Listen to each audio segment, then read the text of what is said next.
I was recently asked if I could make a top 10 list for bad advice given to struggling medical students.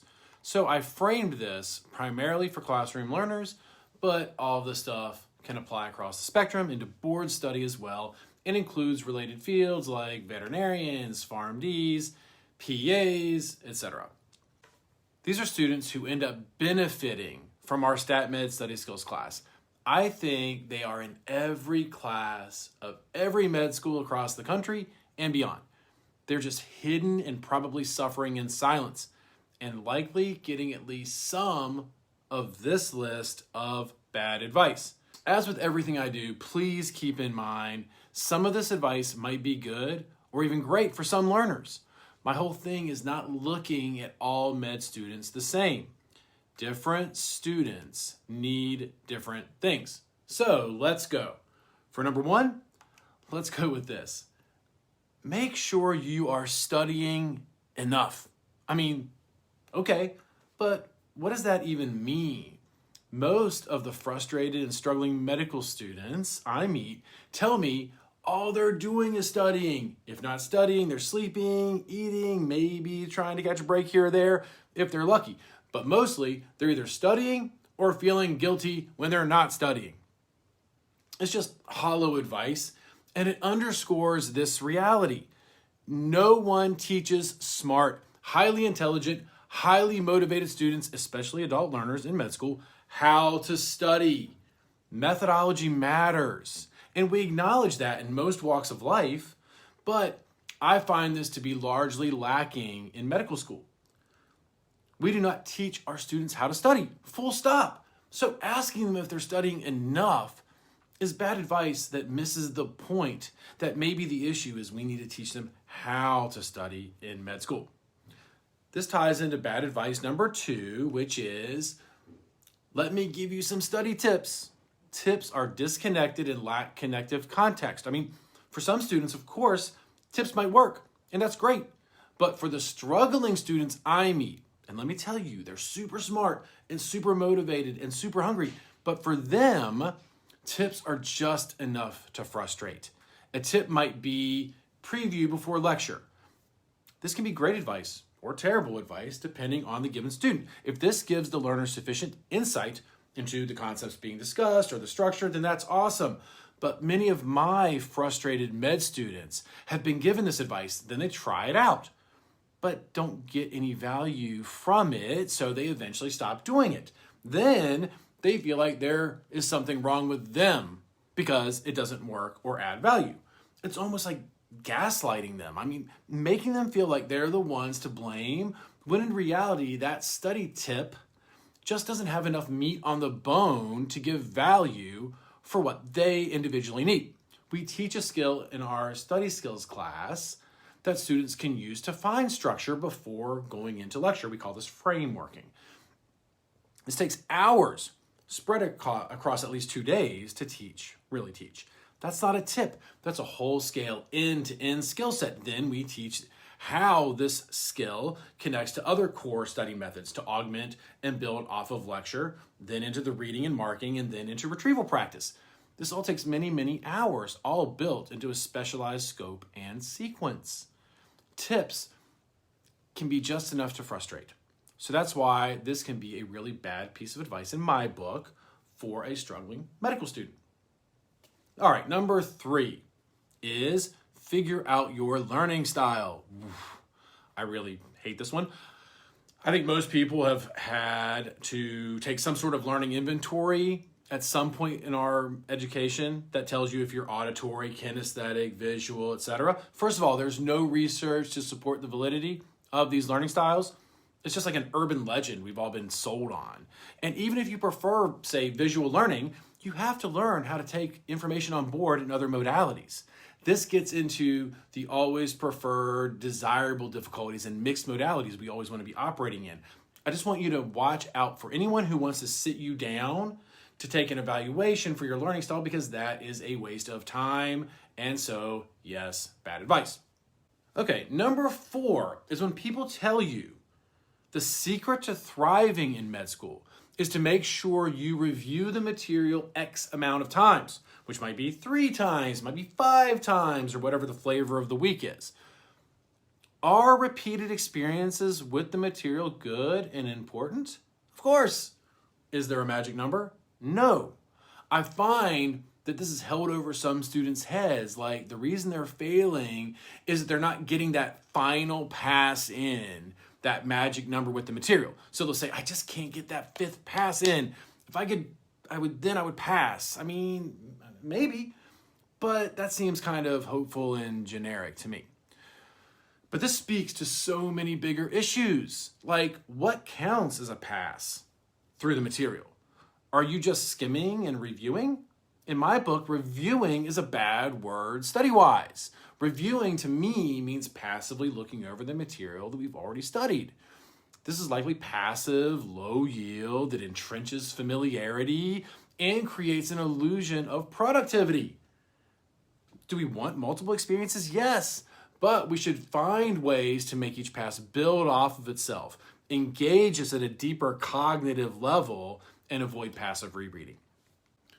So we can piggyback this off of number 5, which is the study like me advice.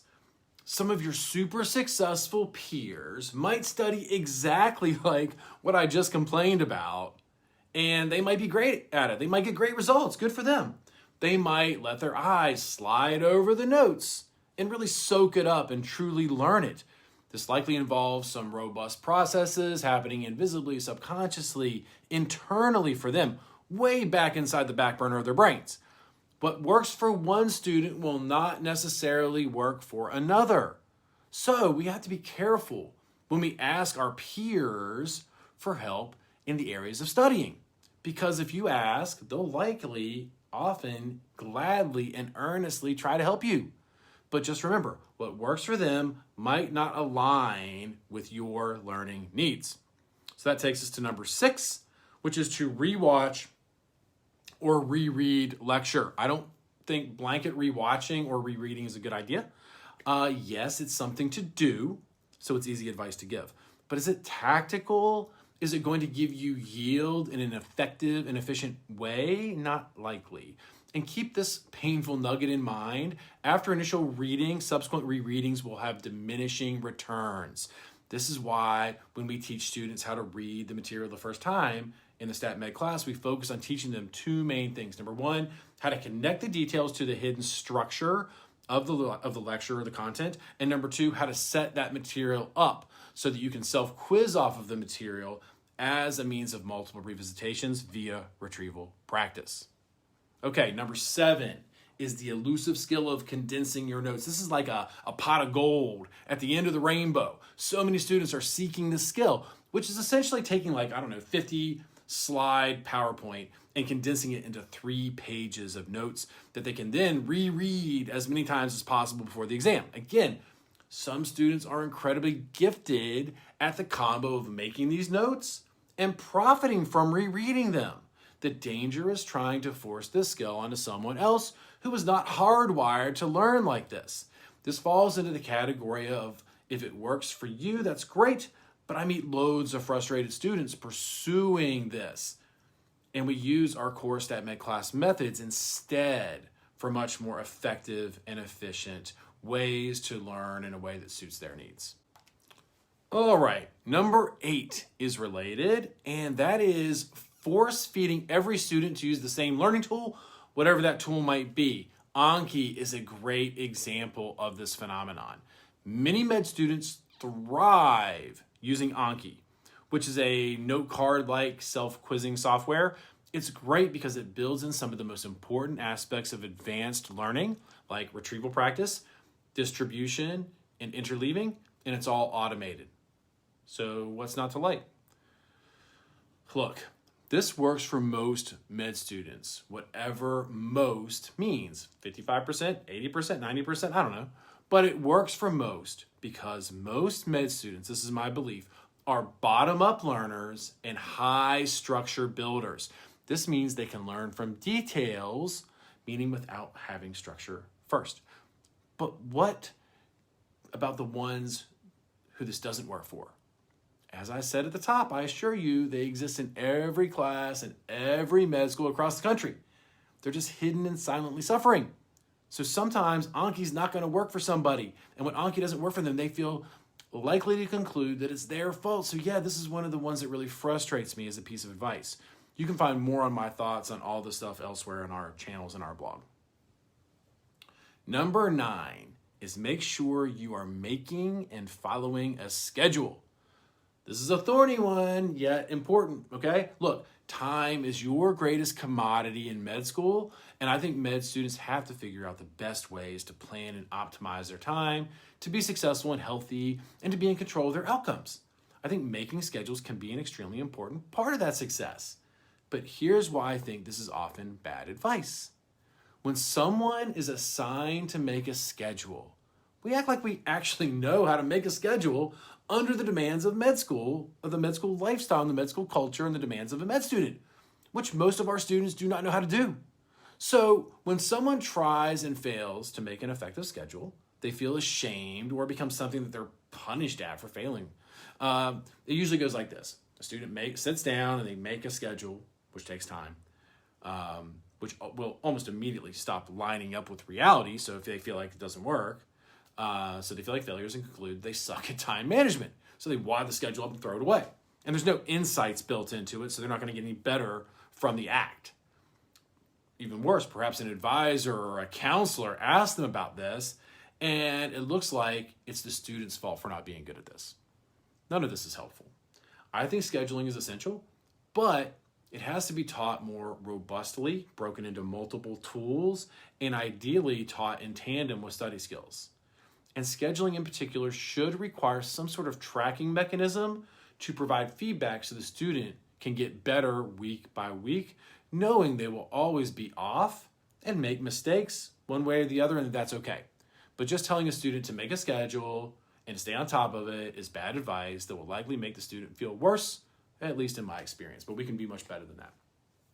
And then finally, number 10, I have more I could choose from, but I'll go with this one.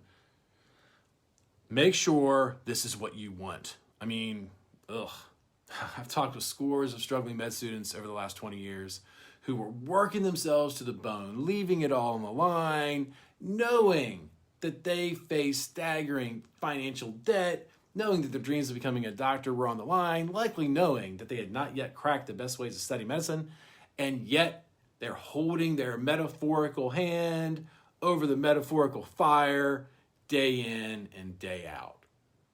They're struggling, they're suffering, they're scared, they're alone. And their advisor or their peer or their family member asks them, are you sure this is what you want career-wise? I mean, look, that hurts.